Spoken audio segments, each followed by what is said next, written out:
Alors, Shalom les Koulam, donc nous voici ce soir à Yerushalayim et en mode caméra parce que je trouvais que le message que j'ai envie que je ressentis fortement de devoir relâcher ce soir, qui est un message, pour moi c'est un monument parce que c'est quelque chose qui va tourner autour de Jean-Baptiste, du personnage de Jean-Baptiste, mais c'est un personnage, lorsqu'on lit ce que l'on lit de lui dans la Bible, ou plutôt ce qu'on en prêche le plus souvent, qui paraît être un personnage, vous allez me pardonner, hein, mais qui fait penser un peu au Santon de Provence.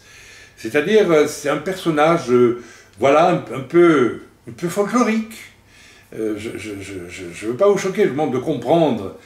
C'est-à-dire, bon, c'est un homme qui allait dans les déserts, qui se vêtait de peau d'animal, qui mangeait des sauterelles et qui prêchait la repentance. Alors on a vu hier, et on a étudié le problème des mikvés et de la signification profonde du mikvé, qui veut dire une évolution permanente finalement, qui donne le vertige, parce que j'en ai reparlé aujourd'hui avec mon épouse, et effectivement, lorsqu'on considère ce principe du mikvé, on se rend compte qu'on rentre dans un processus qui donne le vertige. C'est-à-dire que si on suit vraiment cette idée des mikvaot, on va se rendre compte qu'il y a un processus d'accélération pour nous arracher à la terre, pour nous faire accéder finalement un jour au ciel, dans la Jérusalem céleste, parce que il y a, nous l'avons vu hier, même l'histoire de l'humanité est rythmée par des mikvaot et qui s'accentuent dans leur intensité toujours plus. Juste en passant, et avant de vous parler de Jean-Baptiste et Yochanan Amadbil, je voudrais juste vous dire, ça m'est revenu bien sûr hier, il y a bien des mikvés et des mikvaot dont je ne vous ai pas parlé hier parce que le Seigneur ne m'avait pas demandé d'en parler nécessairement, mais j'y reviendrai un jour prochain. Alors bien sûr, le baptême de Jésus, c'est un des mikvés les plus importants, et d'autres aussi. Et je vais y venir. Je vais vous parler aussi, dans un deuxième temps, de quelque chose qui connote aussi avec le mikvé, dans le sens du changement d'état, toujours de passer d'une époque à une autre époque. Et je vais vous parler tantôt des noces de Cana. Nous avons eu le triste privilège, je le dis ouvertement, de recevoir chez nous en Suisse ce que j'appelle un énergumène qui a voulu nous donner notamment, entre autres comportements absolument pas du tout acceptables, n'est-ce pas, un enseignement du type dinovitien sur les noces de Cana. Et je me rappelle notre lente stupeur venue au fur et à mesure de ces 40-45 minutes de message qui se voulait dans l'esprit de Dinovitch, ce rabbin, j'allais dire ce pasteur, n'est-ce pas, qui vous emmène souvent dans des choses qui vont être intéressantes, mais qui finalement finissent un peu dans ce que l'apôtre Paul nomme des fables juives. Il ne faut pas avoir peur de le dire, c'est dans la parole de Dieu, et j'en profite pour vous dire que ce Shabbat, je vais aborder un thème qu'il est grand temps d'aborder, parce que j'entends ici et là, et même me concernant parfois, et c'est pour ça que je remets ma kippa bien en vue d'ailleurs, eh bien, de judaïser. J'aimerais qu'on fasse un peu un bilan sur qu'est-ce que ça veut dire judaïser. Personnellement, je ne judaïse absolument pas, et je vais le démontrer en essayant, Bible en main, de voir ce que signifie judaïser. Il y a des discours qui vont dans tous les sens aujourd'hui, et ils sont éminemment destructeurs et créateurs de fausses discussions, de faux problèmes. Donc, rien de tel que de revenir à l'écriture, et on va y revenir ce Shabbat, sur qu'est-ce que veut dire judaïser. Vous allez avoir des surprises, et ça va très très loin, parce que ça remet en question bien plus de choses que l'on imagine, et je vous demande d'être attentif à ce message qui viendra à Shabbat. Je reviens donc à Yochanan Amadbil, toujours dans l'esprit du mikvé qui annonce un changement d'état. Et vous n'imaginez pas, autour du baptême de repentance que prêche, prêche puis Yochanan Amedbil, et la venue de Jésus au Jourdain, comme par hasard, à l'endroit probablement où, quelque temps, bien longtemps auparavant, Josué a franchi le Jourdain. Rappelez-vous, c'était un mikvé, et au même endroit, n'est-ce pas, c'est quand même un curieux hasard. Nous voyons que Jésus vient probablement se faire baptiser par Jean le Baptiste au même endroit. Il y a donc là un mikvé énorme, et nous allons essayer d'analyser ce mikvé d'une façon un peu plus profonde, un peu plus complète, un peu plus riche concernant Jean le Baptiste. Alors, Jean le Baptiste, nous allons nous rendre compte que si nous ne comprenons pas le contexte, je dirais social et religieux de Jean le Baptiste, nous allons passer à côté de quelque chose d'extraordinaire concernant Jean le Baptiste, et donc de la signification profonde du mikvé qui se joue avec Jean le Baptiste. Changement d'état, passage à autre chose. Alors, je vais vous détailler tout ça, et je vais donc devoir vous parler de 3 choses concernant Jean le Baptiste, que généralement, lorsque l'on prêche sur Jean le Baptiste, on ne met pas du tout en valeur, et on réduit donc le baptême de Jean le Baptiste au baptême de repentance, sans trop savoir finalement, au fond, ce qu'il vient faire là-dedans, puisque ensuite nous avons le baptême en Yeshua, qui est le baptême auquel nous adhérons, ou nous arrivons lorsque nous sommes sauvés en Jésus-Christ. Alors, je vais vous parler notamment de la famille de Jean le Baptiste, et nous allons voir que ce n'était pas n'importe quoi, et nous allons voir que pour lui, aller au désert et faire ce qu'il a fait, ça avait une signification extraordinaire par rapport à cette famille et à son identité, à sa destinée. Je vous parlerai aussi de l'expérience de son papa, de son père, parce qu'il avait un papa qui s'appelle Zacharie. Il n'est pas seulement le cousin de Yeshua, il est aussi le fils d'un homme qui s'appelle Zacharie, et nous allons voir, n'est-ce pas, ce que ce Zacharie est, ainsi que son épouse, c'est-à-dire la maman de Jean-Baptiste, et ce que tout ça amène comme réflexion par rapport à son choix de vie en tant que prophète. Tout ça est très, très important. Ok. Et en plus, ce que Zacharie va vivre dans le temple, qu'on lit parfois de manière un peu distraite, et qui va être connu de tous en Israël, nous allons lire l'écriture là-dessus, qui va donner aussi un relief très particulier au ministère de Jean-Baptiste, qui finalement amènera Yeshua à dire qu'il est le plus grand parmi les prophètes. Très longtemps, je me suis posé la question, je dirais comme un bon chrétien, non pas comme quelqu'un qui étudie profondément le contexte juif des Écritures, dans la Brit Hadasha. Alors ça, c'est pas judaïsé, hein, je fais une parenthèse, c'est simplement étudier le contexte juif de la Brit Hadasha, qui est souvent négligé complètement, et qui est tellement juif en réalité, ce contexte.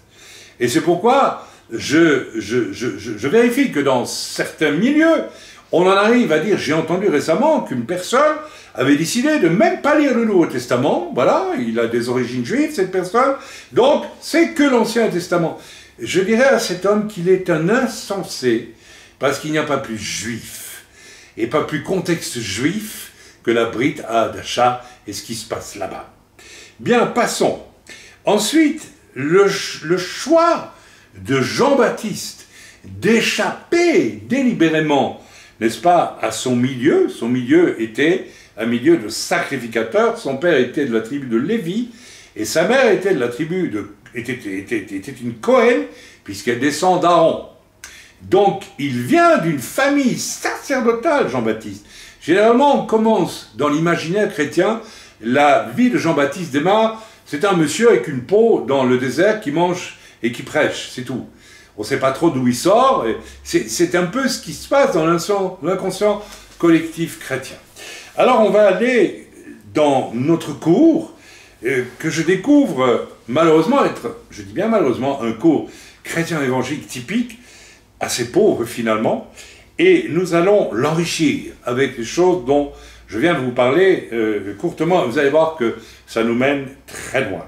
Et c'est donc très intéressant. Donc, merci Seigneur pour les racines juives de ma foi, pour le contexte juif de la Brit Hadasha.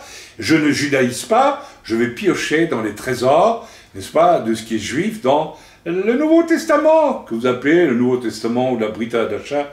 C'est votre problème. Amen. Nous lisons dans Hébreux 6 et au verset 2, premier correctif du cours, puisque vous avez ce cours, plusieurs parmi vous, et ce cours, n'est-ce pas, transmet une idée qui n'est pas juste. En effet, il dit, Hébreux 6, verset 2, nous lisons ensemble, c'est Paul qui parle ici. C'est pourquoi, laissant les éléments de la parole de Christ, tendons à ce qui est parfait, sans poser de nouveau le fondement du renoncement aux œuvres mortes. C'est-à-dire les œuvres de la loi, tout simplement. De la foi en Dieu, de la doctrine des baptêmes, de l'imposition des mains, de la résurrection des morts et du jugement éternel. C'est ce que nous ferons si Dieu le permet. Lorsque nous lisons ceci, si vous êtes un chrétien évangélique, vous allez avoir une vision des choses qui est biaisée, parce qu'en réalité, Paul s'adresse ici à des Hébreux. Les Hébreux, ce sont des Juifs. Et Paul parle ici de s'en poser devant le fondement du renoncement aux œuvres mortes. Paul a longuement débattu sur l'inutilité de vouloir pratiquer la loi pour elle-même sans mettre la priorité sur le salut en Yeshua et la grâce. Amen. Donc Paul a beaucoup débattu de ça, et notamment il a été confronté à ce fameux problème des faux prédicateurs juifs. Faux prédicateurs, pourquoi? Parce que, ayant accepté Yeshua, néanmoins, ils voyageaient en disant, nous connaissons cela dans l'Écriture, que les païens, les goïms, s'ils ne pratiquaient pas toutes les lois et s'ils ne faisaient pas circoncire, ne pouvaient pas être sauvés. Donc, ils soumettaient l'idée de salut au fait de pratiquer la loi qu'eux-mêmes étaient incapables de pratiquer. Le concile de Jérusalem, le premier concile des anciens, l'ayant dit avec beaucoup de sincérité, n'est-ce pas, c'est impossible. On ne va pas revenir là-dessus. Donc Paul leur a parlé de cela à nos amis hébreux. De la foi en Dieu, il nous parle de la foi en Dieu. Alors ici, c'est probablement tout le discours de la foi en Dieu, en parlant d'Abraham, dont la foi lui a été tenue à justice, etc., et qui est plus grande que les sacrifices que Dieu va demander au peuple d'Israël de tenir, n'est-ce pas, dans la sacrificature du désert et puis sur le mont du temple, jusqu'à la destruction du temple en tout cas. Ensuite, la doctrine des baptêmes. Alors ici, dans mon cours évangélique, tout de suite on fait allusion au fait qu'il y a plusieurs baptêmes, donc le baptême d'eau et le baptême du Saint-Esprit. Eh bien c'est faux. Paul parlait ici de la doctrine des baptêmes juifs, c'est-à-dire des ablutions. Et si nous allons voir dans l'excellent commentaire de ma Bible MacArthur, nous voyons ici qu'il est question de ceci, n'est-ce pas? La foi dans le Père seul ne suffit pas, elle doit s'accompagner de la foi en son Fils, etc. Baptême, au mot baptême, MacArthur dit ici, je suis d'accord avec lui, une meilleure traduction serait ablution du baptême chrétien. Ablution, pardonnez-moi, comme dans chapitre 9, verset 10. Le terme grec n'est jamais utilisé à propos du baptême chrétien. Donc ici, Paul parle des ablutions, c'est-à-dire des mikvaot nombreux que les Juifs auxquels ils devaient se soumettre. J'ai donné 2 exemples hier, il y en a une foultitude d'autres. Vous allez voir dans la loi et vous trouverez cette chose. Donc ici, il n'est pas question de la doctrine des baptêmes d'un point de vue évangélique, baptême d'eau, baptême du Saint-Esprit, mais Paul a parlé suffisamment aux Hébreux, n'est-ce pas, de la doctrine des baptêmes, des mikvés, qui sont quelque chose qui devient relatif face au grand mikvé en Yeshua HaMashiach, dans le salut que nous avons obtenu en Yeshua HaMashiach. Vous me suivez ou vous ne me suivez pas? Il parlera aussi de l'imposition des mains. Alors il y a aussi toute une discussion possible avec des Juifs concernant, et finalement il parlera de la résurrection des morts, parce que c'était un débat extrêmement important parmi les Juifs entre les Sadducéens et les pharisiens, et que tout le monde n'était pas d'accord. Donc Paul s'est adressé ici à des juifs et non pas à des chrétiens évangéliques. Il n'y en avait pas à l'époque. Amen. Et donc, c'est juste un petit correctif que je fais. Donc, la doctrine des baptêmes dans votre cours, et de ce qu'on entend généralement dans le monde chrétien évangélique, qui ignore ses racines juives, et le contexte juif des Écritures du Nouveau Testament, et alors l'Ancien, n'en parlons même pas, amen, eh bien, n'est-ce pas, la doctrine des baptêmes concerne ici la doctrine des mikvaot, dont Paul parle dans l'Épître aux Hébreux. J'espère que j'ai été suffisamment clair. Maintenant, dans votre carnet, vous avez comme moi les sortes de baptêmes. Alors, nous lisons baptême de repentance, c'est celui qui était prêché et pratiqué par Jean-Baptiste. Normalement ici, s'il fallait être conséquent, on devrait parler, dans ce cours, de tout ce dont je vous ai parlé hier, de tous les baptêmes, toute la notion de mikvé et de mikvaot dont j'ai parlé hier. Vous me suivez, j'espère. Il n'en parle pas. Ok? Ici, il ne considère que deux baptêmes, celui de Jean-Baptiste, prêché pour la repentance, et puis celui en Yeshua, finalement, qui viendra, et aussi le baptême du Saint-Esprit. C'est ce qu'il pense. Alors, nous allons lire, n'est-ce pas, le baptême de repentance, tel que prêché par Yochanan Amadbil, Jean le Baptiste, et on va commencer à découvrir des choses très, très, très intéressantes. Suivez-moi, ça vaut vraiment la peine. Nous allons aller dans Marc, chapitre 1er, et si vous voulez bien, mes sœurs, je vais lire, parce que je vais être sûr que tout soit bien entendu, ou alors Myriam ou bien Elisheva, et puis vous lisez. Il s'agit de Marc, chapitre 1, verset 3 à 11. Je vais le lire, parce qu'il y a beaucoup à lire, et je vais certainement m'arrêter en cours de route sur des choses extraordinaires. La parole de Dieu est extraordinaire, il n'y a pas besoin de judaïser pour s'en rendre compte, mais piocher dans un esprit juif, n'est-ce pas, la parole de Dieu devient une recherche de trésors infinis. Amen.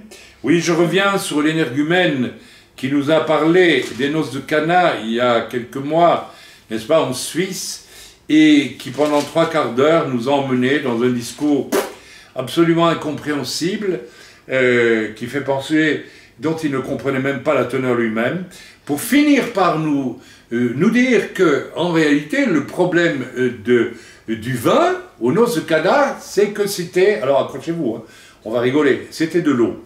Donc l'eau, le vin, c'est de l'eau. Et ça, le cours de physique que j'ai eu quand j'étais adolescent, je l'avais déjà appris. Et oui, c'est formidable. Alors, on va aller voir tantôt, n'est-ce pas, les trésors qui se cachent dans les noces de Cana, trésors que je n'avais jamais vus jusqu'à ces jours-ci, et que j'ai vus aujourd'hui même, ou hier, et qui m'ont absolument époustouflé. Vous savez, quand on commence à rentrer dans les mystères, vous allez voir que cet énergumène, parce que c'est un énergumène qui veut jouer à celui qui connaît la Torah, cet homme qui nous a raconté avoir appris l'hébreu en combien de jours? 3 jours, c'est ça? 2 semaines. 2 semaines. Il avait appris l'hébreu en 2 semaines, figurez-vous. Donc c'est un génie, quoi. Puis nous sommes des idiots. Et il y a même des Hébreux aujourd'hui, des Juifs qui n'y arrivent pas, mais ça fait rien, c'est pas grave. Donc, enfin, on va laisser ce personnage de côté. Ceci, c'est pour vous dire de vous méfier de certaines personnes qui prétendent connaître et puis qui ne connaissent rien. Amen. Il y en a de plus en plus aujourd'hui. Vous savez, il suffit d'emballer tout dans un emballage qui est à la mode. Alors c'est très à la mode, les racines juives, mais il y a ce qui tient la route et puis il y a ce qui ne tient pas la route du tout. Alors nous lisons ensemble dans Marc chapitre, donc je reviendrai, moi, sur les noces de Cana tantôt, vous allez vous régaler, je vous le promets. Et tant pis pour les mécontents par rapport à ce que je dis, il faut commencer à dénoncer, n'est-ce pas, avec des arguments qui tiennent la route. Amen. Marc 1, chapitre 1er, verset 3. Nous lisons ensemble. Voilà, nous allons lire dès le commencement. Voici, selon ce qui est écrit dans Isaïe, le prophète, voici, j'envoie devant toi mon messager qui prépare ton chemin. C'est la voix, donc, c'est Yochanan Amadbil, on va l'appeler de son nom hébreu, de celui qui crie dans le désert, préparez le chemin du Seigneur. Oh, comme j'aime ça. préparer le chemin. Déjà là, nous avons l'intention, le mikvé qui s'approche, le chemin du Seigneur, c'est pour changer, c'est pour passer à quelque chose d'autre. J'espère que ça vous donne le vertige, parce que, en fait, toute l'histoire de l'humanité va en s'accélérant de mikvé en mikvé, de mikvaot en mikvaot, pour aboutir finalement dans le plus grand des mikvés qui nous concerne, j'espère tous ceux qui croient en Yeshua, et que nous vivrons dans la Jérusalem céleste. Amen. Aplanissez ces sentiers. Aplanissez ces sentiers. Oh, je pourrais déjà prêcher 1 heure là-dessus. Mais aplanissez ces sentiers. Ça veut dire quoi? Ça veut dire que vos sentiers ne sont pas plats, sont pas plans. Ils sont pas plats. Il y a toutes sortes de petites collines, il y a toutes sortes de petits trucs, il y a toutes sortes de choses que vous avez ajoutées et qui ne viennent pas de moi. Alors, l'anti-mikvé, par définition, j'en ai parlé hier, c'est tout ce qui est religieux et qui veut nous fixer dans quelque chose qui finalement va rester immobile et qui fait qu'on n'évolue pas. Amen. La repentance, c'est la même chose. La repentance, c'est une nécessité pour que j'évolue, pour que je change. La prise de conscience de mes péchés, c'est pour que j'aille ailleurs, que je quitte. Et le baptême au Yeshua, on nous l'enseigne suffisamment, c'est « j'abandonne au fond de l'eau mes mauvaises habitudes et je vais vers de bonnes habitudes qui me sont données en Yeshua. Je nais de nouveau. » On ne répétera jamais assez. Yochanan parut, baptisant dans le désert et prêchant le baptême de repentance pour le pardon des péchés. Yochanan, alors, pour la plupart d'entre nous, le ministère de Jean le Baptiste se limite à cela, et ça ne se limite pas qu'à cela. C'est beaucoup plus profond, beaucoup plus riche que cela. C'est cela, mais ce n'est pas que cela. C'est, je dirais, l'hameçon que l'on met au bout de la canne à pêche et que l'on lance pour amener les gens vers quelque chose. Ça, c'est la porte d'entrée pour ce que Dieu veut faire à fond dans le cœur de ceux qui vont se repentir. Ça va beaucoup plus loin que ça. Nous lirons tantôt ce que Dieu veut faire de plus que cela, de plus, je dirais de presque plus important que cela. Je dévoile déjà le mystère, c'est pas un mystère. Quand Zacharie va prophétiser sur son fils, il lira avec l'onction et la puissance d'Élie pour ramener le cœur des pères vers les fils et le cœur des fils vers les pères, c'est-à-dire pour vous ramener à Dieu dans ce que Dieu veut et non pas ce que vous voulez, et aussi pour amener à lui un peuple bien disposé pour le servir, pour amener les rebelles à la sage des justes, dit l'Écriture. Donc, le ministère de Yochanan Matbil, c'est un ministère charnière qui va inviter à la repentance pour passer dans autre chose qui va commencer avec Yeshua. Et ça fait 2000 ans que ça dure. Donc ça va beaucoup plus loin. La repentance, c'est le point de départ. D'ailleurs, dans notre vie de croyance, c'est la même chose. La repentance, c'est le point de départ.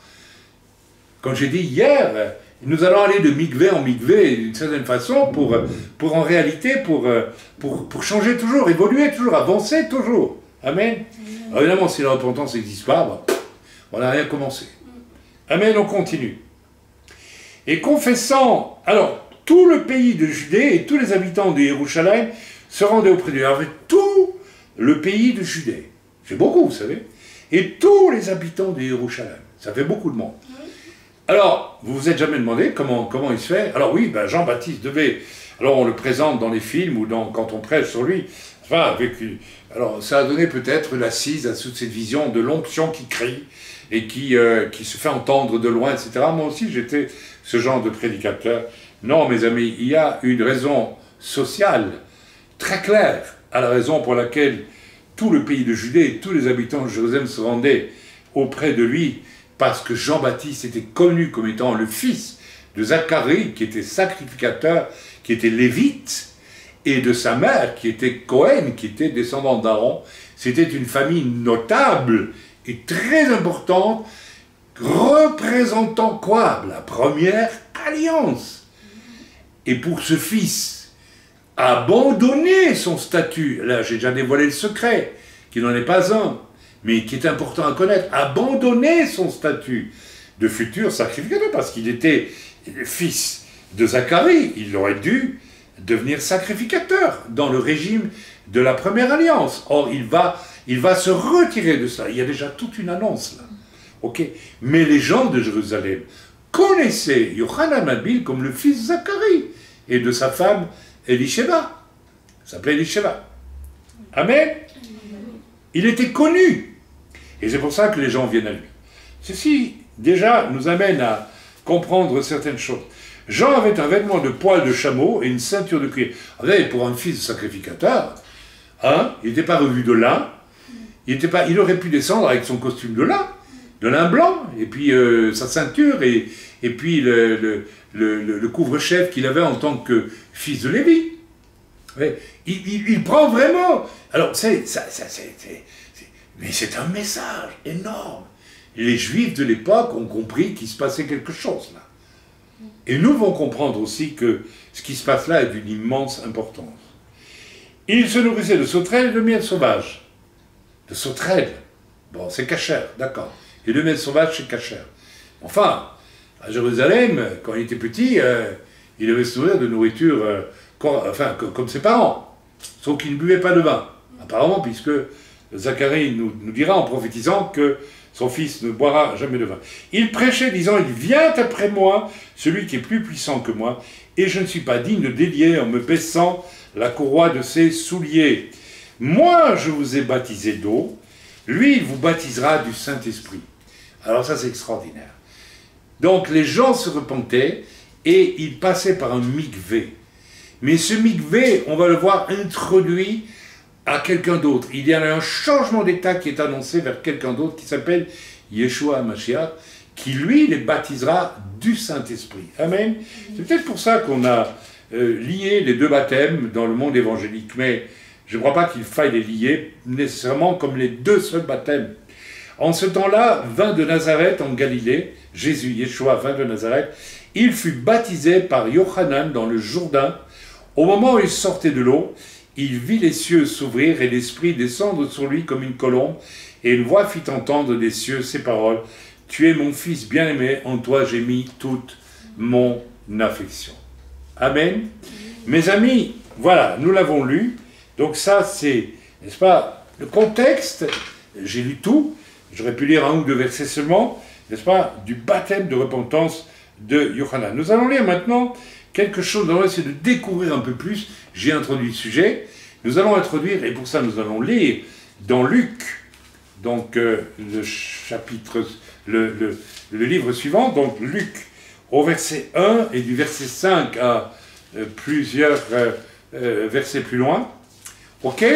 Et nous allons lire, n'est-ce pas, ce qui est écrit pour mieux cerner, n'est-ce pas, à qui nous avons affaire avec Jean le Baptiste. J'ai défloré le sujet, hein, mais ça fait rien. Allons ensemble, Luc 1, verset 5, lisons ensemble. Du temps d'Hérode, roi de Judée, il y avait un sacrificateur nommé Zacharia, on va le dire, de la classe d'Abia. Donc c'était quelqu'un, ok, qui était affecté au service du temple. C'est la première alliance, ok? On en est là. Sa femme était d'entre les filles d'Aaron. Ça veut dire qu'elle était de la famille des Cohen. Elle était la famille des Kohanim. Elle est donc le père et la mère de Jean-Baptiste. Son père est de Lévi. Il est attaché depuis très longtemps, sa famille, depuis finalement le désert de Judée, où Dieu, le désert après l'Égypte, où Dieu a choisi la tribu de Lévi pour le sacerdoce. Donc sa famille, tous ses ancêtres, ont été attachés au service du temple. C'est pas n'importe quoi. Amen. Là, on est très loin du personnage qui sort du désert comme ça, avec une peau, et puis qui, n'est-ce pas, va commencer à prêcher la repentance dans un esprit un petit peu, le Far West, le désert, que sais-je d'autre, moi. C'est un peu ça qui apparaît dans l'inconscient de beaucoup de croyants quand on pense à Jean-Baptiste. Donc c'est important de resituer le contexte et par rapport à quoi Jean-Baptiste va se démarquer aussi pour accomplir son ministère prophétique. Et déjà là, on comprend tout de suite pourquoi Yeshua dira de lui, il est le plus grand de tous les prophètes. parce que par le fait qu'il va se démarquer, là je défends le sujet, j'en parle après, mais enfin, autant le dire tout de suite déjà, de se démarquer de son appel sacerdotal en tant que Lévi, et fils par sa mère de la descendant d'Aaron, eh bien, en se démarquant de cela pour appeler le peuple d'Israël à aplanir les sentiers et à, n'est-ce pas, à se repentir, à faire teshuva, eh bien, il y a un message énorme qui est extrêmement important et qui fait que Jean-Baptiste est le plus grand des prophètes. Tous les prophètes ont prophétisé sur Yeshua. Jean-Baptiste va, par son comportement, n'est-ce pas, prendre un retrait profond par rapport à la première alliance. Il ne va pas la rejeter, mais il va se démarquer par rapport à elle, à son appel de Lévite, et il va introduire un mikvé au Jourdain, très particulier, puisqu'il est le mikvé dans lequel Yeshua va paraître pour l'histoire de l'humanité. Ceci est très grand. Donc c'est en ça que Jean-Baptiste est le plus grand des prophètes. J'espère que vous me suivez, vous me comprenez. C'est clair ce que je raconte, ou bien ça ne vous paraît pas clair du tout? Lisons encore, j'ai lu au verset 5, et voilà. Donc, j'ai lu, mais je n'ai pas fini. Voilà, alors nous devons continuer. Tous deux étaient justes, donc le père de Jean-Baptiste et son épouse étaient justes devant Dieu, observant d'une manière irréprochable tous les commandements et toutes les ordonnances du Seigneur. Alors ça, c'est quand même très intéressant. C'est-à-dire qu'ils étaient parfaits selon la loi. Est-ce qu'ils ont été parfaits toute leur vie selon la loi? Je n'en sais rien, je ne le crois pas. Mais là, ils étaient parfaits. Ce qui va renforcer encore, si vous réfléchissez un peu, la portée du démarquage de Jean-Baptiste par rapport à ce qui se passe sur le mont du Temple et au fait de respecter, d'essayer de respecter parfaitement la loi. Je ne sais pas si vous me suivez, ça va très loin. C'est pas un hasard si le Seigneur dit ici qu'ils sont irréprochables. Jean-Baptiste aurait pu dire, mais mes parents sont irréprochables selon la loi, en tout cas ils l'ont été, donc je peux y arriver aussi. Bon, je reste lévite sur le mont du Temple. Mais non. Il y a autre chose que l'Esprit de Dieu lui commande de vivre, malgré que ses parents soient parfaits. Et eux, c'est le seul cas dans l'Écriture où j'entends dire que deux personnes ont parfaitement respecté la loi. Ils n'avaient point d'enfants parce qu'Élisabeth était stérile et ils étaient l'un et l'autre avancés en âge. Ça, c'est très intéressant aussi. La stérilité ici d'Élisabeth est porteuse d'un message et de Zacharie.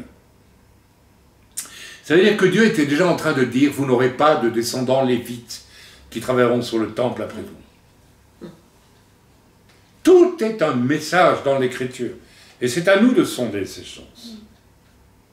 Si tu n'as pas d'enfant là où tu te trouves, c'est peut-être parce que Dieu attend que tu changes de pays, que tu commences à obéir à Dieu, que tu rentres dans ton appel, et peut-être là, il te donnera des enfants. Moi, personnellement, le jour où je me suis converti, eh bien, très rapidement, je suis rentré dans mon appel, et je me suis rendu compte, peu de temps après, que ma femme était enceinte.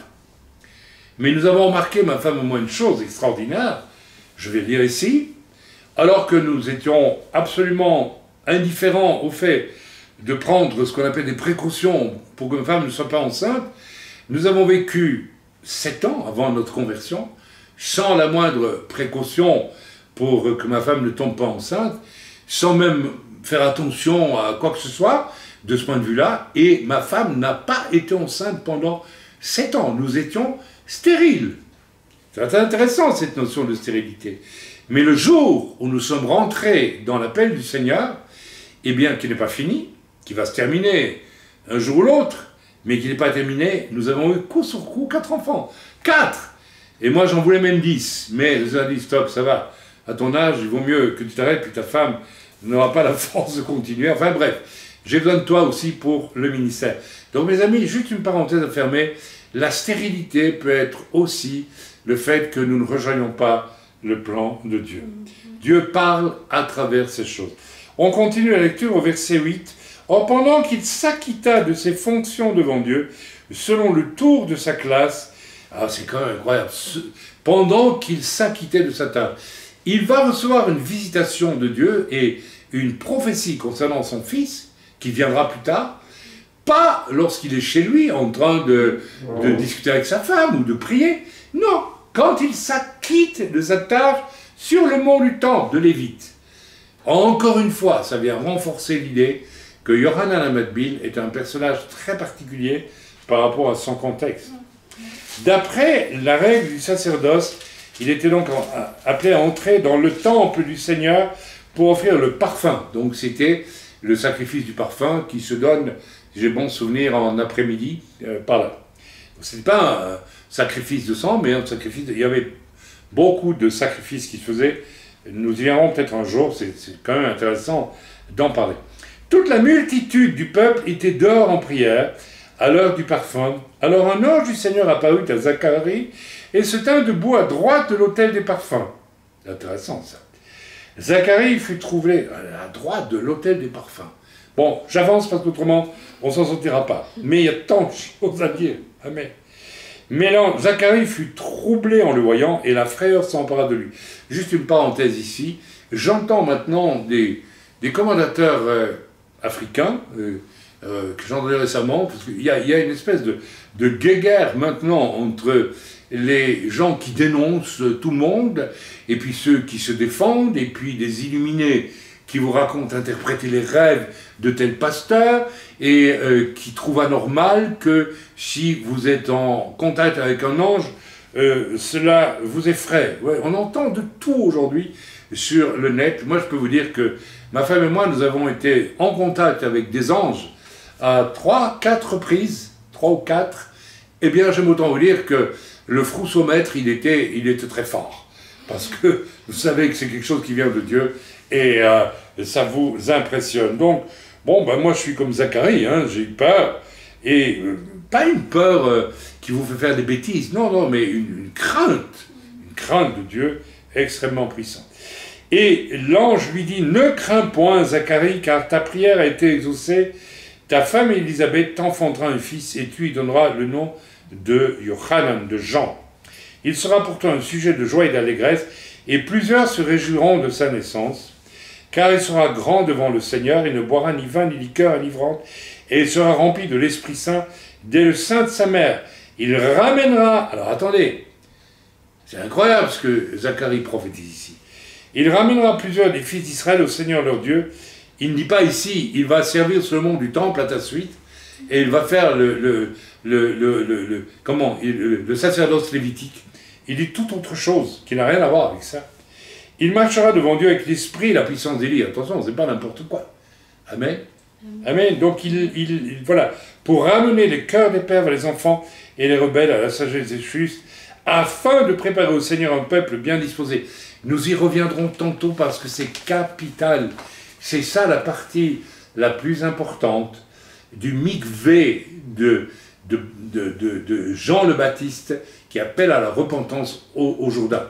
Juste une parenthèse que j'ouvre et que j'ai peut-être déjà ouverte, c'est probablement au même endroit où quelques siècles auparavant, Josué a franchi le même Yardenne pour rentrer dans une nouvelle étape de l'histoire d'Israël, n'est-ce pas, qui concerne aussi l'histoire de l'humanité finalement, parce que tout ce qui concerne Israël nous concerne aussi dans la suite, dans ce qui se développe ensuite.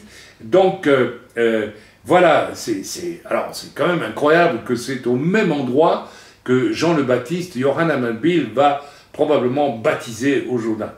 Juste une parenthèse, c'est aussi la raison pour laquelle moi je trouve complètement déplacé, je dirais même idiot, n'est-ce pas, d'aller se faire baptiser aujourd'hui dans cet endroit-là. Pourquoi? Parce que le mikvé, l'annonce du changement d'état, a été faite il y a 2000 ans, mes amis.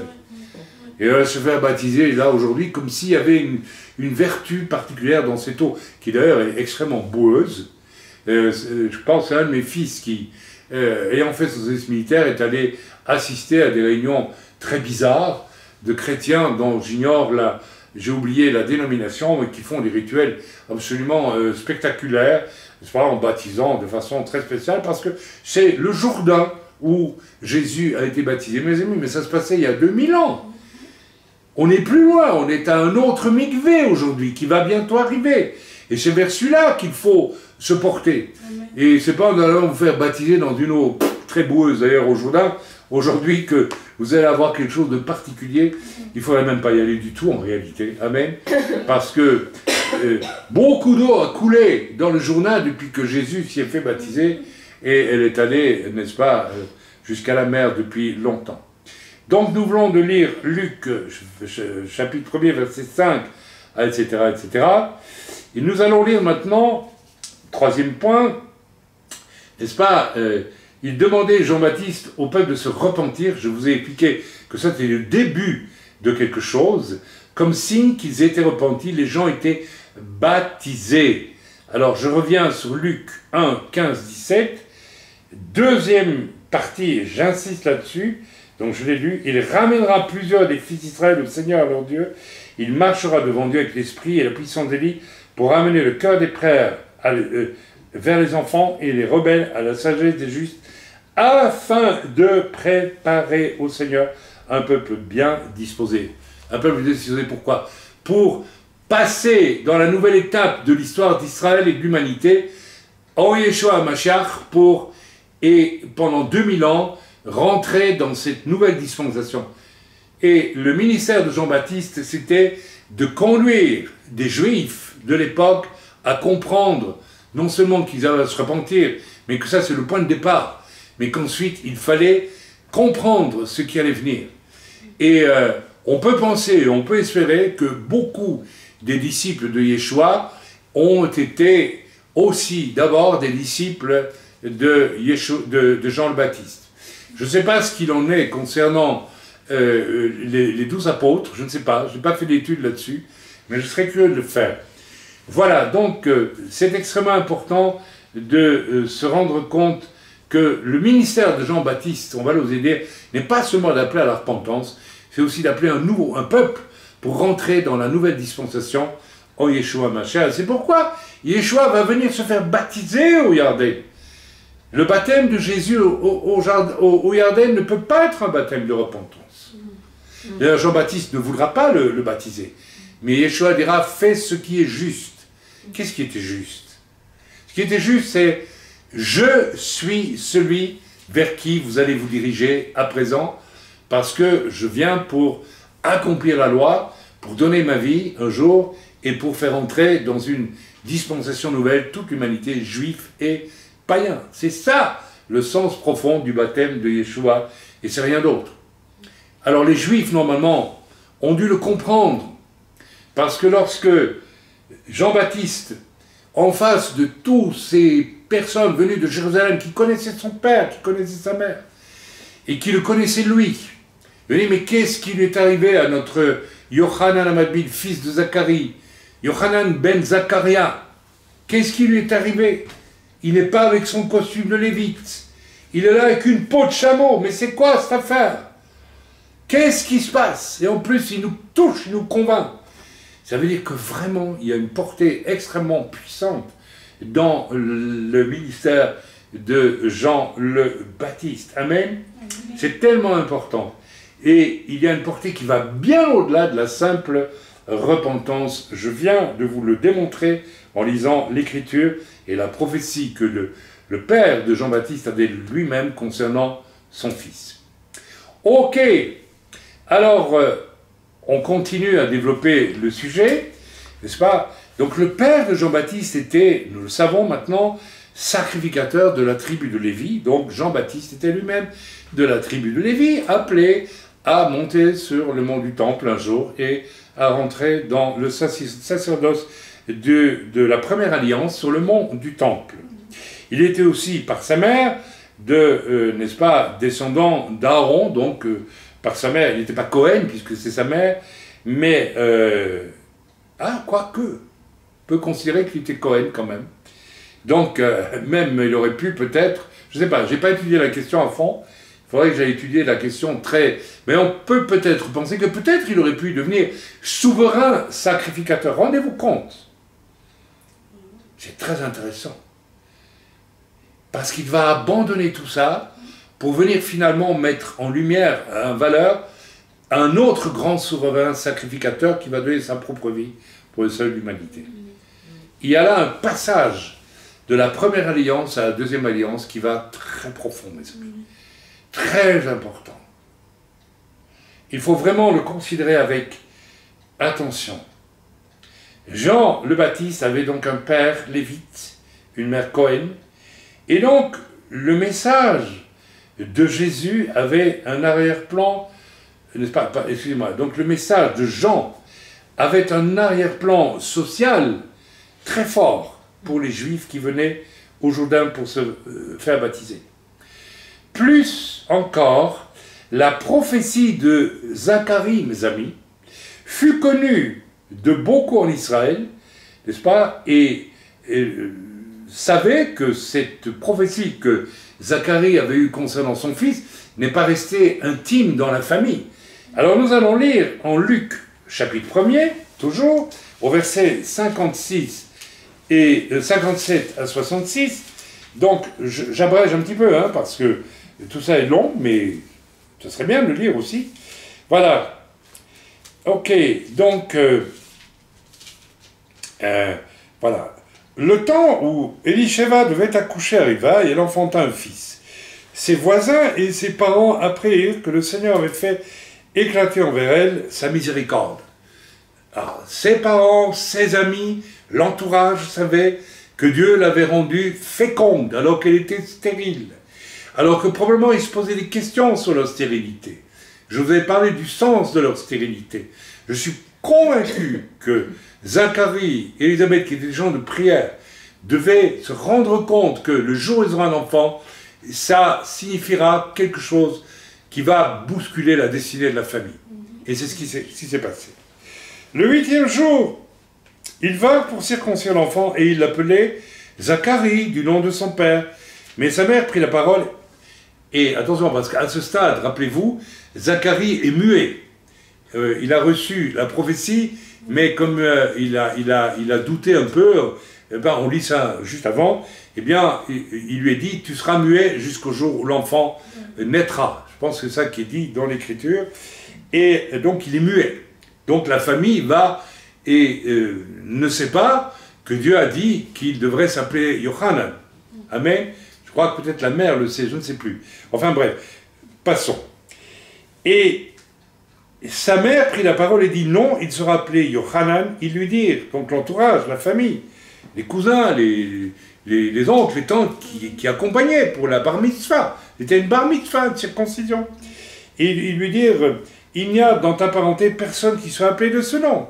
Parce que chez les Juifs, on donnait le nom du grand-père ou bien de quelqu'un, voilà, qu'on voulait honorer dans la mémoire familiale, qui est une très bonne chose d'ailleurs, qui ne se fait plus.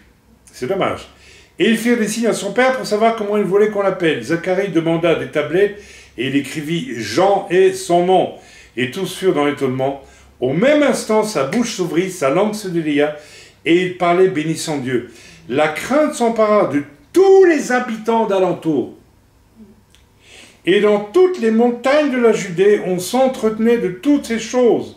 Tous ceux qui les apprirent les gardèrent dans leur cœur en disant « Que sera donc cet enfant ?» Et la main du Seigneur était avec lui. On peut considérer presque les 3/4 d'Israël ont été au courant de la naissance extraordinaire de Yochanan Mambil, d'une destinée très particulière, très spéciale, dite, lorsque Zacharie prophétise, il ira avec l'onction et la puissance d'Élie. Pour les Juifs de l'époque, c'était capital ce qui est dit là. Donc, c'est tout Israël qui était au courant, ou presque, du ministère de Jean-Baptiste. On est très loin ici de l'image d'Épinal. Jean-Baptiste qui sort du désert avec son manteau, n'est-ce pas, de fourrure d'animal, qui mange des sauterelles, et que personne ne connaît trop, et qui prêche la repentance. On est ici devant quelque chose de tout à fait différent. Amen. À partir de là, ce que nous pouvons considérer de Yochanan Mambil prend un relief énorme, n'est-ce pas? Jean-Baptiste aurait pu être sacrificateur, mais il choisit, conduit par le Saint-Esprit, le désert du prophète, pour une mission spéciale qui va être introduire une étape nouvelle, que nous nommerons Yeshua, tout simplement, avec un nouveau mikvé, donc un changement profond, un mikvé, un nouveau mikvé, qui bien sûr va avoir le Jourdain comme lieu de manifestation physique, mais qui nous introduit dans quelque chose de tout à fait... C'est bien cela, pour ça que Yeshua va déclarer, en parlant de lui, il est le plus grand des prophètes. Parce que, en agissant comme il l'agit, eh bien, je pense qu'il est tellement simple de comprendre que le message de Jean-Baptiste n'est pas seulement « repentez-vous », c'est « mes amis, mon choix parle, vous savez qui je suis, d'où je viens, je quitte le mont du temple et j'ouvre une nouvelle destinée pour le peuple d'Israël, une nouvelle étape dans l'histoire du peuple d'Israël. C'est-à-dire que je déclare que ce qui va se passer maintenant est plus grand et est plus important, doit être compris, doit être connu et doit être vécu que ce qui a été vécu jusqu'à présent sur le mont du temple. Est-ce que vous me suivez? Ça va très très loin. Amen. Et voilà, c'est à peu près tout le message que j'ai à ce sujet-là. J'espère que vous vous rendez compte que le ministère de Jean-Baptiste est bien plus important que ce qu'on en retire généralement, n'est-ce pas? Lorsqu'on suit ce cours, on parle du baptême et puis voilà, du baptême de repentance, et puis c'est tout. Voilà, si on continue à lire en Luc 3, versets 10 à 14, voilà, Jean-Baptiste disait les façons spécifiques dont les gens devaient agir. D'abord, aller prouver que votre façon de vivre, vous êtes réellement repenti. Ok, alors ça, évidemment, c'est évident, hein? Il fallait qu'ils se repentent, mais je pense que l'appel à la repentance était beaucoup plus profond. Simplement repenter, de tricher, de voler, de mentir, d'être impur, de faire ceci, de faire cela. Repentez-vous peut-être aussi de ne pas vous être préparé pour ce qui doit venir. Et c'est Yeshua qui doit venir. Alors, on pourrait lire ici, bien sûr, n'est-ce pas, le fameux passage, on va le lire, parce que je vais vous parler du baptême de Yeshua, qui est évidemment le lieu de la rencontre entre la sacrificature représentée par Yohanan Amadbil, probable Lévite et possible Cohen, qui vient à la rencontre de celui qui est le Lévite excellent, et même le Cohen Agadol excellent de sa propre vie, qui s'appelle Yeshua HaMashiach. Et le baptême de Yeshua est un mikvé pour Israël, ok, qui, voilà, qui, je l'ai dit, n'avait absolument pas besoin d'être baptisé, puisque Jean-Baptiste le voit venir, et il dit, voici l'agneau de Dieu, et je ne suis pas digne de déchausser les courroies de ses chaussures. Il ne parle même pas d'enlever les chaussures, il parle simplement enlever les courroies de ses chaussures. Vous vous rendez compte jusqu'où ça va? Donc il savait que, et Yeshua va lui dire, fais ce qui est juste, fais ce qui est bien. Ça veut dire, pratique le mikvé. Et tu vas m'annoncer implicitement comme celui qui introduit tout Israël, qui veut bien l'entendre, dans une nouvelle dispensation. Ceci est extrêmement important. Amen. Amen. Ok, car la rencontre entre celui qui ouvre la porte de la nouvelle alliance, c'est-à-dire Yeshua HaMashiach, et celui, Jean-Baptiste, qui d'une certaine façon abandonne les portes de la première alliance pour ouvrir, n'est-ce pas, celle, pour laisser venir celle de la nouvelle alliance et inviter Israël à comprendre ce qui est en train de se jouer là, eh bien, n'est-ce pas, c'est extraordinaire. Alors, je vous l'ai dit, donc on peut lire peut-être Luc chapitre 3, verset 1, on va lire ça. Je pense qu'il s'agit, si j'ai bonne mémoire, de la venue de Yeshua au Yarden.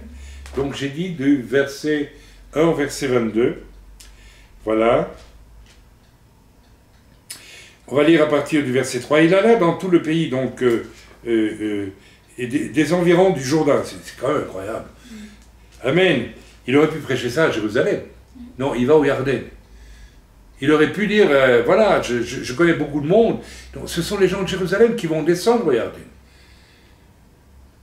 Il n'y a pas de mikvé possible à Yerushalayim à ce stade. C'est au Yarden qu'il doit y avoir. C'est tellement fort. C'est en plus presque certainement, j'en suis convaincu, au même endroit où Josué est passé avec tout Israël quelques siècles auparavant. Mikvé, changement d'état, nouvelle étape. C'est tellement fort.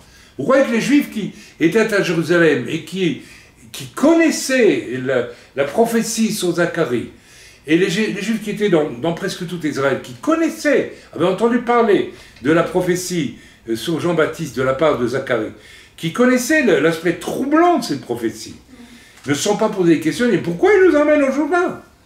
Pourquoi il ne fait pas ça à Yerushalayim? Pourquoi il ne fait pas ça avec son papa? Pourquoi il ne fait pas ça dans le temple? Repentez-vous, etc., etc. Il vient quelque chose de nouveau. Non, il va au Yarden. Mes amis, les Juifs de l'époque ont dû vraiment comprendre qu'il se passait là quelque chose de l'ordre du changement d'état. Amen. Je l'espère en tout cas, mais en tout cas pour nous, c'est absolument évident. Alors, on continue la lecture, donc, et selon ce qui est écrit, et dans le livre des paroles d'Ésaïe le prophète, c'est la voix, donc toujours Jean-Baptiste, c'est la voix de celui qui existe dans le désert, préparez le chemin du Seigneur. On ne peut pas être plus clair que ça. Aplanissez ses sentiers. Mes amis, de la même façon aujourd'hui, nous sommes à la veille d'un nouveau mikvé, bientôt, qui est lequel? Le retour de Yeshua. Le retour de Yeshua qui va se manifester à travers quelle, histoire géologique? Le millénium. Non, pas une histoire géologique ça. Le millénium, c'est une étape dans laquelle on va rentrer. Qu'est-ce qui s'est passé? Le mont des oliviers qui se fend et l'eau qui sort. Rappelez-vous, on en a parlé hier. Relisez ce fabuleux, extraordinaire passage de l'eau qui sort de la maison du prince et qui va arroser, assainir la mer morte. On en a parlé hier. On en avait le vertige tellement c'était parlant, extraordinaire. Amen. Voilà donc ce vers quoi nous devons tourner notre attention. Et je le dirai à la fin, qu'est-ce qui va précéder finalement le retour de Yeshua avec le mont des Oliviers qui s'ouvre et l'eau qui coule vers le district oriental, c'est-à-dire vers le Jourdain et qui va aller vers la Méditerranée? Qu'est-ce qui précède ça? Qu'est-ce qui précède le retour du Seigneur? Le jugement? Non. Quelque chose d'important qui vous concerne. L'enlèvement de l'Église, mes amis. Non? Ah oui. L'enlèvement de l'Église qui revient avec le Seigneur lorsqu'il descend et qu'il vient, n'est-ce pas, poser ses pieds sur le mont des Oliviers. Ok. Mes amis, il est grand temps de tourner le regard vers le prochain mikvé qui s'approche. Alors évidemment, c'est un événement spectaculaire quand on voit le mont des Oliviers aujourd'hui, que l'on va au Kotel et qu'on regarde, on dit bon ben voilà, il est là quoi. Mais il ne faudra plus attendre longtemps avant qu'ils se rendent en deux, et est-ce que nous aurons été enlevés à la rencontre du Seigneur afin qu'il puisse revenir avec nous? Voilà la question que nous devons nous poser maintenant. Est-ce que vraiment, moi aussi, j'ai fait ce qu'il faut pour être repenti, né de nouveau? Et est-ce que là où le Seigneur m'interpelle, où l'Église m'interpelle, je décide aussi de changer quand il m'est dit de changer, de commencer à prendre en compte les choses? Et est-ce que je le fais ou je ne le fais pas? C'est tout le message sur la repentance qui a été prêché, n'est-ce pas, au camp d'été, là-bas, en France, il y a une dizaine de jours encore. Ok, on va continuer parce que c'est extrêmement intéressant, avec les noces de Cana. Nous allons lire donc dans Jean au chapitre 2, et là, je me suis pris un bonheur, mais que vous n'imaginez pas, parce que c'est d'une force incroyable. On est toujours dans l'esprit du mikvé, vous savez. Donc, Yeshua vient annoncer, à travers le baptême qu'il prend de la part de Yochanan HaMatbil, quelque chose va changer. c'est moi qui prends le relais, en gros. Il démarre son ministère et nous avons notamment les fameuses noces de Cana. Les noces de Cana, où on sait que Jésus a changé l'eau en vin. En général, quand les évangéliques prêchent là-dessus, c'est bah, il a fait son premier miracle. Youpi! Formidable! Il a fait son premier miracle connu. Il a changé l'eau en vin. Et ça s'arrête là. Ça va bien plus loin que ça. C'est bien plus intéressant que cela. Et il faut lire chaque détail de ces écritures pour se rendre compte que tout a une signification absolument extraordinaire qui relie cet événement, encore une fois, au mikvé, parce qu'il va être question de quoi? D'eau, de flotte, d'eau, et d'eau qui va être changée en sang, et le sang, en vin. Et le vin, ça nous parle du sang, bien sûr, ça veut dire quelque chose. Alors, l'énergumène qui est venu nous donner son cours prétendument thoraïque et rabbinique sur l'eau changée en vin, pour nous faire comprendre après 45 minutes que le vin, en fait, c'est de l'eau. Si vous ne le saviez pas, vous le savez maintenant. Eh bien, est passé à côté de trésors inimaginables. Et je l'invite, s'il écoute ce chiot, n'est-ce pas, eh bien, à absorber les choses qui vont être dites maintenant. On lit ensemble, chapitre 2, verset 1, et surtout d'arrêter de dire des bêtises, de faire croire qu'il a reçu une onction particulière pour finalement nous réintroduire au judaïsme rabbinique et au fond faire judaïser les gens par naïveté. Vous savez, c'est le même genre d'escrocs, ceux qui couraient les églises dans le livre des Actes, qui étaient des juifs, des pharisiens, qui allaient annoncer que, n'est-ce pas, si vous n'accomplissez pas toute la loi, eh bien, et n'êtes pas circoncis, vous ne pouvez pas être sauvés. Eh bien, c'est le même genre d'escrocs que l'on a aujourd'hui qui vous fait croire que, en étudiant la Torah et en les écoutant eux, bien sûr, eh bien, vous allez rentrer dans un univers sans lequel vous êtes peut-être perdu, vous comprenez? Il y a ce même esprit, il y a ce même orgueil spirituel qui est très sérieux et très grave. Moi, je ne vais pas pratiquer cela parce que je vais vous démontrer à quel point ce qui s'est passé là est merveilleux. Donc je vais honorer la parole de Dieu et les symboles vivants qu'elle contient. 3 jours après, il y eut des noces à Cana. Donc 3 jours après, c'est après que... Oh ben c'est déjà longtemps après, Jésus, non pas si longtemps que ça après, donc Jésus a commencé son ministère en fait. Jésus a commencé son ministère puisque avant cela, il a affaire à Nathanaël et voilà, nous savons que, n'est-ce pas, le salut est entré dans la maison de Nathanaël. Nathanaël, c'était cet homme qui était dans le figuier, n'est-ce pas? Ah non, c'est pas qui était dans l'arbre. Non. Excusez-moi. Non, pardon. Enfin, Jésus venait de commencer son ministère, on peut le dire comme cela, et donc, il est invité à des noces.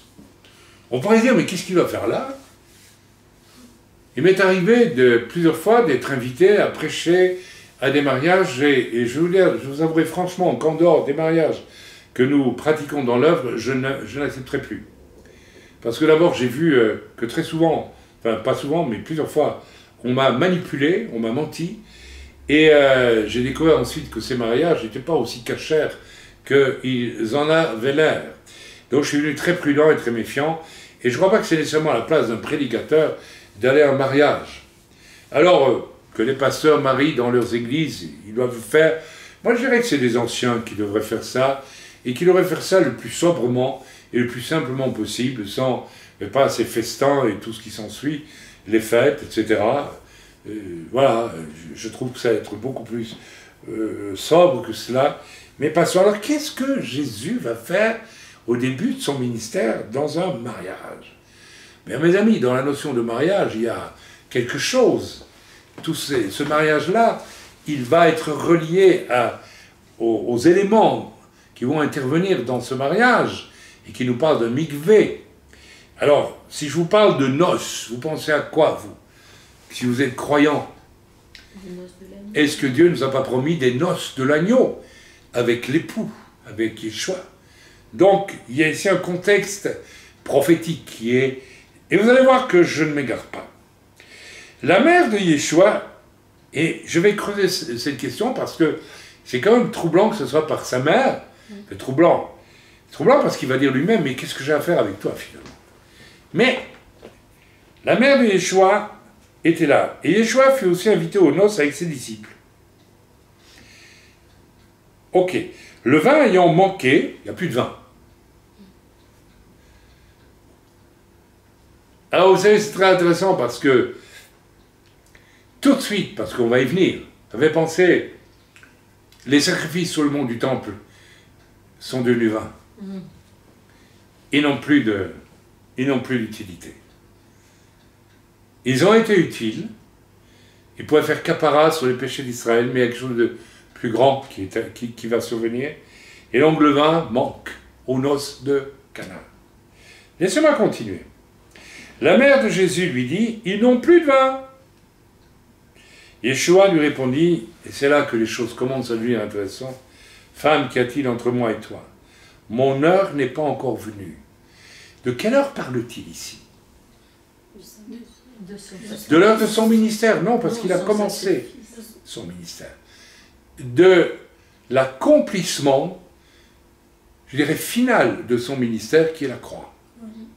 Où le sang de Yeshua sera le vin nouveau qui va couler pour la rémission des péchés de toute l'humanité. À charge de chacun de l'accepter ou de le refuser. Sa mère dit au serviteur, faites ce qu'il vous dira. Or, il y avait là 6 vases de pierre destinés aux purifications des Juifs, et contenant chacun 2 ou 3 mesures. Alors attention, on continue, et on lit jusqu'au bout, et ils les remplirent jusqu'au bord. Donc ils étaient vides. En fait, il y avait 3 vases de pierre qui étaient destinés à recevoir de l'eau pour les ablutions, pour la purification. Donc selon les mikvés de purification des Juifs. Ils étaient destinés à ça. Ça, c'est quoi? C'est la première alliance. Et en plus, ces vases étaient vides. Il n'y avait plus de vin, mais les vases aussi étaient vides. Ça veut dire quelque chose. Amen. Et Jésus leur dit, remplissez d'eau ces vases, et ils les remplirent jusqu'au bord. Jusqu'au bord, en plus. Amen. Nous avons l'image du mikvé ici, qui est évidente. Puisez maintenant, leur dit-il, et apportez-en à l'ordonnateur du repas, et ils lui en apportèrent. Quand l'ordonnateur du repas eut goûté l'eau changée en vin, ne sachant d'où venait ce vin, tandis que le serviteur qui avait puisé l'eau le savait bien, il appela l'époux, et il lui dit, tout homme sert d'abord le bon vin, puis le moins bon après qu'on s'est enivré. Toi, tu as gardé le bon vin jusqu'à présent. Mes amis, mais il y a là un message.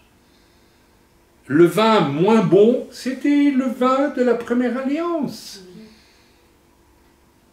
Et le bon vin, c'est celui que nous buvons en Yeshua HaMashiach. Vous m'avez compris. Lorsque Yeshua dira à ses disciples, en prenant une coupe de Kiddush, une des coupes de Pessah, buvons tous ceci à mon sang. On a tout compris. Alors, je vais quand même détailler. Voilà, il y a là, n'est-ce pas, il y a une alliance de sang qui va survenir, et c'est pour ça que le vin et que l'eau est transformée en vin. Ok? C'est une annonce, n'est-ce pas, que nous passons des eaux de purification au vin. Au vin qui est le signe définitif de notre salut. Ce n'est plus mes ablutions en tant que juif qui me purifient, ça va être le vin nouveau, c'est-à-dire Jésus lui-même, par son sang. Ok? Dans un contexte de noces, alors tout de suite on pense aux noces de l'agneau, et avec le meilleur vin, amen, ceci nous fait évidemment penser au sang des animaux qui ne pourrait pas être suffisant pour vraiment accomplir le dessein de Dieu, de nous réconcilier avec Dieu qui est saint, et dont la colère pèse sur le péché de l'humanité. Le sang de Yeshua devient le bon vin. Amen. Le baptême de Yeshua, les noces de Cana, nous sommes dans le système du mikvé en permanence. Est-ce que vous m'avez suivi? Relisez les noces de Cana à la lumière de ce que je viens de vous dire. C'est extraordinaire. Mais on ne s'arrête pas aux détails. Quand il est écrit, il y avait là 6 vases de pierre destinés, alors ce n'est pas des petits vases, c'est des grands vases, destinés aux purifications des Juifs, et contenant chacun 2 ou 3 mesures, mais pas d'eau. Le contenu, c'était 3 ou 3 mesures, mais c'était vide. Ok? Et Jésus va leur dire, remplissez d'eau ces vases qui représentent l'ancienne alliance avec ses ablutions, ses mikvaot de purification. Et moi, je vais les transformer en vin. Parce que les gens se plaignent qu'il n'y a pas de vin, et Jésus dit, mettez de l'eau dans les vases de purification. Vous trouvez ça logique, vous? C'est pas logique. Les gens auraient pu lui dire, non mais attends, c'est pas de ça qu'on manque, qu'on a besoin de vin, quoi. On veut boire un coup, là. C'est complètement... vous voyez, c'est fort, ce qui se passe là, c'est extraordinaire. Et les remplir jusqu'au bord, en plus. C'est-à-dire, la mesure la plus totale, la plus complète de l'ancienne alliance est manifestée là, et c'est celle-là que je vais transformer en vin nouveau, en vin qui représente le sang d'Yeshua. Tout est dit, mes amis. Tout est dit. Ça veut dire que quand Yeshua dit « Je ne suis pas venu abolir la loi », non, il remplit les vases pleins d'eau. Mais il dit « Je suis venu accomplir la loi. Et je transforme l'eau en vin. » Voilà le sens profond de ce qui se passe là dans ce canal. Est-ce qu'on n'est pas en plein mouvement, n'est-ce pas, du mikvé, du sens profond du mikvé? Alors j'espère vous avoir intéressé quelque peu avec ces choses-là, mais c'est extraordinaire. Le lieu du baptême au Jourdain était le mikvé pour Israël et l'humanité. Il y a 2000 ans maintenant que ce baptême de Yeshua au Jourdain, au Yarden, a été accompli. Maintenant, frères et sœurs, arrêtez de vous faire baptiser dans l'eau boueuse du Jourdain et croire à venir des États-Unis pour ça. Moi, je trouve ça absolument aberrant. Et je vous assure, mes fils, ou un de mes fils, ou 2 de mes fils, qui ont vu ça, m'ont dit, on a vraiment rigolé, parce que c'était incroyable, les salamalek religieux faits autour de cette eau boueuse, qui n'est absolument plus le mikvé, qui a été vécu lorsque Yeshua s'est approché pour rentrer dans l'eau. Ça ne peut rien avoir, amen. Ok, le grand mikvé qui vient maintenant, et je finirai là-dessus, je l'ai déjà dit tantôt, c'est le fameux mikvé dont nous avons parlé en Zacharie 14. Ses pieds se poseront sur le mont des Oliviers qui se fendra en deux, il y aura un terrible tremblement de terre. Allez voir le mont des Oliviers aujourd'hui et imaginez-vous le tremblement de terre, la vallée qui va se créer lorsque cette montagne va se fendre en deux. C'est énorme. Et une source d'eau va sortir de la maison du prince ou de l'Écriture, sortir en tout cas de l'endroit du temple, et aller se diriger pour inaugurer quoi, bien, le millénium. Le millénium commence là. Il commence là par un grand mikvé. Amen. Alors, je vous invite à aller relire ce mikvé que je n'ai pas assez détaillé, malheureusement, hier, que j'aurais dû détailler beaucoup plus, parce que il m'a donné une espèce d'ivresse spirituelle, ce mikvé, dans Zacharie 14. Mais posons-nous aussi des questions maintenant, puisque les choses sont en mouvement. Ce qui s'est passé à 2000 ans, c'est passé à 2000 ans. On ne peut pas retourner en arrière. On l'a dit suffisamment. Il faut aller de l'avant. Il faut regarder ce qui vient. Ce qui vient maintenant, c'est le retour de Yeshua. C'est le grand mikvé de Zacharie 14. Amen. Amen. Qui va inaugurer une toute nouvelle époque. Et ce n'est pas encore le dernier des mikvés. Parce qu'il y en a encore un qui nous attend dans la Jérusalem céleste. On n'est pas encore au bout. Alors il faut nous poser la question aujourd'hui, est-ce que je suis prêt? Est-ce que je suis prêt pour le mikvé qui vient? Ça veut dire que, où serai-je le jour où Yeshua va revenir? Et où le mikvé, le grand mikvé de Zacharie 14, va commencer? Où serai-je? Est-ce que j'aurais été enlevé à la rencontre Uséa? Pour ma part, je crois que l'enlèvement de la Keïla se fait au dernier moment, lorsque, peu avant que Yeshua ne revienne, et que les armées du monde entier sont ici en train de se battre, et que le Seigneur est obligé finalement de revenir, pour sauver un reste d'Israël. Et quant au reste de l'humanité, on ne sait pas dans quel état il sera. Et les chrétiens qui n'auront pas été enlevés, où seront-ils ce jour-là? Peut-être qu'ils feront partie des armées, ils auront apostasié, ils feront peut-être partie de ces armées qui viendront pour s'attaquer à Israël, alors qu'ils furent chrétiens un jour et qu'ils ne le sont plus. Où seras-tu ce jour-là, mes amis? De la même façon que le grand mikvé, manifesté au travers de Yochanan Amatbil, et la venue de Yeshua au Jourdain, a été quelque chose que Dieu a voulu faire comprendre à Israël. et a invité tout Israël à comprendre et auquel adhérer. Combien ont compris? Beaucoup. Combien ont adhéré? Pas tant que ça. Mes amis, nous devons absolument tirer une leçon. Je suis moi-même préoccupé par rapport à mon propre salut. Non, je sais que je suis sauvé. Mais il faut absolument, et le Seigneur me parle, du maintenant je m'adresse directement aux gens qui m'écoutent, le Seigneur me parle personnellement à travers ce temps de maladie, c'est un cancer, qui est quasiment guéri. Je donnerai mon témoignage bientôt là-dessus. Et je viens de vivre un camp magnifique où les gens disent « Mais tu as une forme olympique, personne ne comprend comment c'est possible au vu de ce qu'on a vu de toi dans les semaines précédentes, les 2 mois précédents à peu près, suite aux instructions, puisque je passe j'ai reçu une conviction de Dieu de passer par une thérapie classique et je me méfie beaucoup de tout ce qu'on m'a envoyé de partout, je le dis ouvertement, hein, qui me paraît parfois assez fort de café du point de vue occulte d'ailleurs. On vous propose toutes sortes de choses maintenant pour guérir sans passer par la chimio ou bien la radiothérapie. Moi, j'ai prié, j'ai décidé de me soumettre à Dieu parce que je crois que Dieu a voulu que je passe par là et je le ressens profondément et je vais sortir de là avec quelque chose de formidable et je m'en réjouis. Je vous témoignerai bientôt, dès que je serai bientôt, ça va plus tarder trop maintenant, j'en aurai fini avec mes dernières chimiothérapies, eh bien, je vous témoignerai de ce que j'ai vraiment vécu pendant cette période. Et je n'ai pas eu besoin qu'on s'apitoie sur moi, puisque la première chose que j'ai cru lorsqu'on m'a parlé de mon cancer, c'est « je vais mourir et je vais auprès du Seigneur ». Et je vous l'avoue, j'ai été le plus heureux des hommes. Et le Seigneur m'a dit « que nenni, mon cher ami, non, non, tu ne vas pas mourir ». J'étais déçu. Vous pouvez ne pas me croire, mais ceux qui étaient autour de moi l'ont vu, en ont été témoins. J'étais d'une sérénité absolue et j'étais déçu de ne pas partir.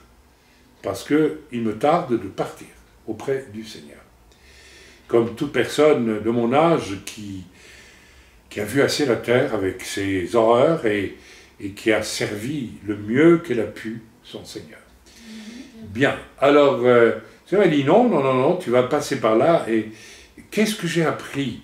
Eh bien, j'ai appris qu'il était grand temps de faire une introspection totale et absolue par rapport à tout ce que l'on a à introspecter, si j'ose m'exprimer ainsi, à sonder en nous. Et le Seigneur m'a permis de voir des choses où, par exemple, j'ai laissé, alors ça va loin, croire de moi des choses fausses parce que j'étais tellement blessé par les choses fausses qu'on a dites de moi que je n'ai pas pris la peine de dire comme il le fallait à certains moments ce que je devais faire.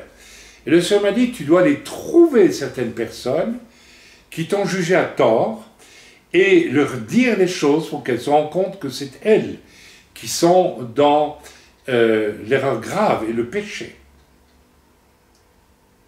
Parce que juger injustement autrui, c'est péché. Alors ne me parlez pas du pardon, le pardon, je l'ai fait, mais Dieu m'a dit, tu dois aller les trouver et tu dois leur expliquer la vérité, parce que tu t'es contenté de subir, mais ce n'est pas suffisant. Alors, voilà une des choses que Dieu a travaillé dans mon cœur, et je vais aller prochainement visiter une personne qui a été injuste avec moi, et son injustice l'a conduit à être injuste avec quelqu'un d'autre aussi. Je n'en dirai pas plus. Donc mon devoir est d'aller la trouver pour l'informer des circonstances réelles, de ce qu'elle a cru comprendre et qu'elle a mal jugé, parce que ça aussi engendrait un jugement mauvais pour quelqu'un d'autre. Je ne rentre pas dans les détails. Mais vous voyez combien Dieu nous demande d'être, moi en tout cas, Dieu me demande, alors que nous ne sommes pas loin d'événements très graves, où nous allons être enlevés, peut-être par la mort, peut-être par l'enlèvement de l'Église, d'être d'un scrupule absolu dans toutes les choses que Dieu nous demande de gérer, de mettre en ordre aujourd'hui. Même lorsque nous avons été victimes et que nous n'avons pas fait ce qu'il fallait faire, il faut le faire parce que ça a pu engendrer chez d'autres des injustices aussi. Je vous assure. J'espère que vous me comprenez, sans que je rentre dans les détails. Ce n'est pas utile. Mes amis, nous vivons des temps extraordinairement important, où il faut vraiment se mettre en ordre avec Dieu, d'une façon radicale. Je vous invite à presque souhaiter avoir un cancer comme celui que j'ai eu pour être obligé de vous mettre à part et de prendre du temps avec Dieu. Vous savez, quand vous devez rester des matinées entières après une injection pendant une semaine, couché sur votre lit parce que vous ne pouvez pas vous lever tout simplement, vous avez le temps de prier, vous avez le temps de réfléchir, vous avez le temps d'écouter Dieu, de chercher sa face et de mettre vraiment les choses au point dans les moindres détails. Ainsi ai-je fait pour plusieurs choses. J'ai pu parler avec certaines personnes de certaines choses où je craignais que peut-être j'avais pu blesser, et les personnes m'ont dit « Mais non, absolument pas, ce que tu m'avais dit, ce que tu avais fait était juste, je n'ai pas été blessé. » Mais voyez-vous, il nous faut absolument utiliser à l'écoute du Seigneur, et non pas à l'écoute des blabla et de tout ce qui circule autour de nous. Vous savez, il faut se placer devant Dieu aujourd'hui plus que jamais, si nous voulons être sûrs que nous sommes dignes d'être enlevés, que nous sommes vraiment des saints sanctifiés, complètement sanctifiés. C'est mon message. Nous allons droit vers le nouveau mikvé, et il y en aura encore un après, et on pourrait épiloguer longtemps là-dessus. Il vient ce mikvé. Est-ce que nous sommes, comme beaucoup d'Israélites, beaucoup de Juifs de l'époque, qui n'ont pas voulu tourner les regards vers le mikvé, n'est-ce pas, que Yohanan HaMatbil a introduit à travers Yeshua. Est-ce que nous sommes de cela aussi aujourd'hui et que nous voulons être légers avec ce qui vient bientôt et qui doit nous interpeller plus que jamais? Vous savez, il est écrit beaucoup d'appelés, peu d'élus. C'est une phrase, c'est une parole qui, je crois, est valable aujourd'hui comme hier. Et je ressens une grande peine parce que je découvre de jour en jour que ce qui se passe entre chrétiens aujourd'hui devient tellement nauséabond. Il n'y a plus que de la guerre partout. Vous savez, j'ai posté sur le site 2 messages que j'ai trouvés bons. Le message est bon, le message est utile, le message est biblique. Alors on m'écrit pour dire, oui, mais ce serviteur, n'est-ce pas, il utilise l'occultisme pour ceci, il fait ceci, il a emmené la caisse de son église, etc., etc. Je vais vérifier un petit peu sur le net, puis je découvre que les choses ne sont pas aussi claires, mais aussi évidentes que ça. Mais tout de suite, ça part dans tous les sens. Mais mes amis, alors j'ai ajouté une réserve, j'ai dit voilà, le fait de publier un bon message, utile pour le corps, vraiment utile, ne veut pas dire qu'on cautionne les hommes. Mais je ne vais pas non plus, pour autant, ne pas publier un bon message. Je sais faire la différence entre un bon message et l'homme qui le prêche.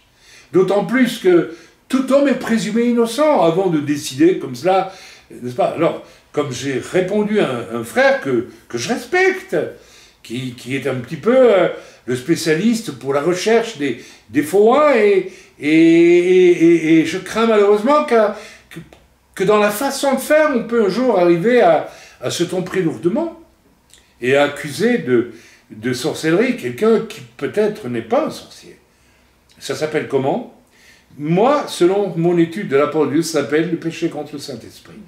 Et je crois qu'aujourd'hui, il y a des ténèbres partout dans l'Église, et on n'en est même plus au stade de ne pas respecter la parole de Dieu, n'est-ce pas, dans nos rapports les uns avec les autres. On en est au stade de voir les gens s'anathémiser de partout, et créer une confusion grandissante qui, finalement, va conduire des masses à l'apostasie.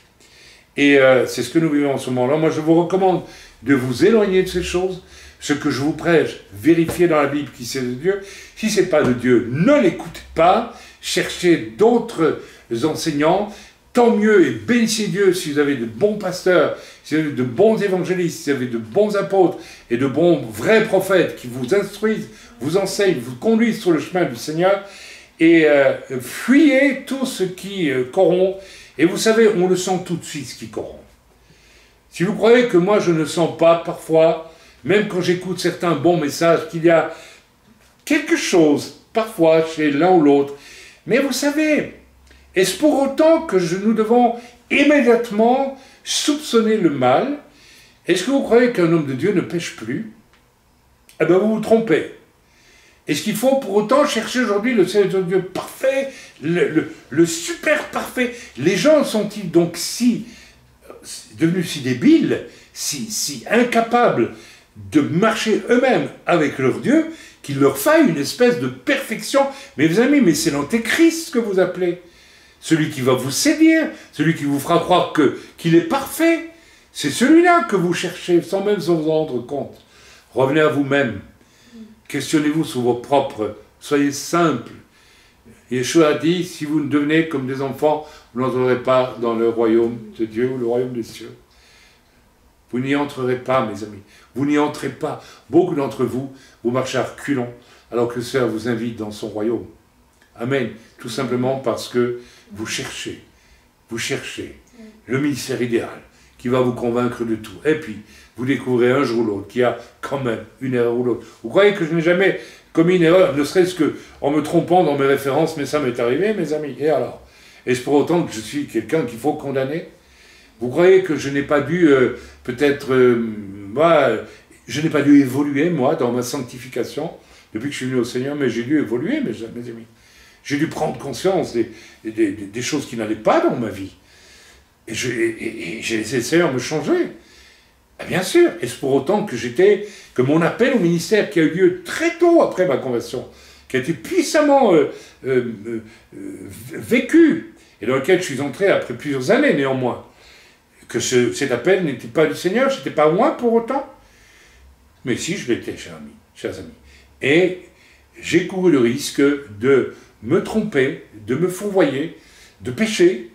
Et c'est une bagarre, vous savez, une sacrée bagarre. Et vous savez, vous n'imaginez pas à quel point on peut se tromper quelquefois. Parce que plus vous avancez haut dans le ciel du Seigneur, et j'ai connu des moments extraordinaires, j'ai pas honte de le dire, c'est pas de l'orgueil, stupéfiant. J'ai connu des temps de réveil et des choses absolument extraordinaires. Plus vous pouvez être sûr que le diable va mettre toutes ses batteries en action pour vous détruire. Et il y a eu des moments où j'étais découragé, déprimé, et où, d'une certaine façon, j'ai pris du recul même avec mon ministère, sans l'abandonner complètement. J'ai commis là une erreur. Je n'ai pas trouvé la force à l'époque de vraiment traverser les choses, la tête haute, confiant dans mon Seigneur. Je reconnais, j'ai eu des temps parfois difficiles, fragiles, ou fragilisés. Et alors, eh bien vous savez quoi? Dieu m'a changé. Et aujourd'hui, on peut me couper en 1000 morceaux, je sourirai encore. J'ai changé, j'ai gagné. Merci Seigneur. Faites la même chose et arrêtez de chercher l'homme de Dieu parfait. Quand vous l'aurez rencontré, vous me signalerez, je saurai que l'Antéchrist est sur la terre. Soyez bénis dans le nom de Yeshua. Et je vous bénis vraiment, vraiment, vraiment. J'espère que ce message vous aura parlé et vous aura conduit quelque part. Amen.